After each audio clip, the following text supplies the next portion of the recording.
என்னதான் சென்னையோட துவக்கமா எண்ணூர் இருந்தாலும் கடந்த காலங்கள்ல பெருசா எதுவுமே வளர்ச்சியானதா தெரியல. 2011ல கத்திவாக்கம் நகராட்சியா இருந்த எண்ணூர் பகுதி சென்னை மாநகராட்சியோட இணைக்கப்பட்டது. அதுக்கப்புறம் 10 வருஷம் அதிமுக ஆட்சி காலத்துல ஏதாச்சும் நல்ல திட்டங்கள் நடந்திருக்கான்னு தேடி பார்த்தாலும் எங்கேயும் கிடைக்காது. ஆனா இன்னைக்கு இந்த திராவிட மாடல் ஆட்சி அமைஞ்சதுக்கு அப்புறம் திருவொற்றியூர் சட்டமன்ற உறுப்பினரா KP சங்கர் பொறுப்பேற்றதற்கு பின்பு எண்ணூர் வளர்ச்சியில கொஞ்சம் அதிகமாகவே கவனம் செலுத்தினாருன்னு சொல்லலாம். சும்மா சொல்லுவாங்க, என்ன லைப்ரரி கொண்டு வந்தாரு, ஹாஸ்பிட்டல் கொண்டு வந்தாரு, மீன் மார்க்கெட் கொண்டு வந்தாரு, கல்யாண மண்டபம் கொண்டு வந்தாரு, பஸ் ஸ்டாண்ட் கொண்டு வந்தாரு, இதெல்லாம் ஒரு சட்டமன்ற உறுப்பினரோட கடமை தான்.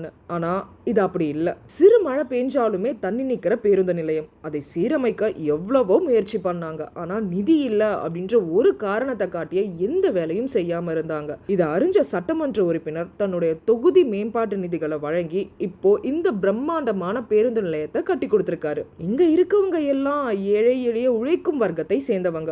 ஒரு கல்யாணம் பண்ணணும், ஒரு பிறந்த நாள் விழா பண்ணணும் அப்படின்னா ஒரு பெரிய மண்டபத்துக்கு போக முடியாது. அதுக்காகவே நகராட்சியில அந்த காலத்துல ஒரு மண்டபம் இருந்துச்சு. அந்த மண்டபத்தை புதுப்பிக்க எவ்வளவோ முயற்சி பண்ணியும் அது நீண்ட நாளா நடக்கல.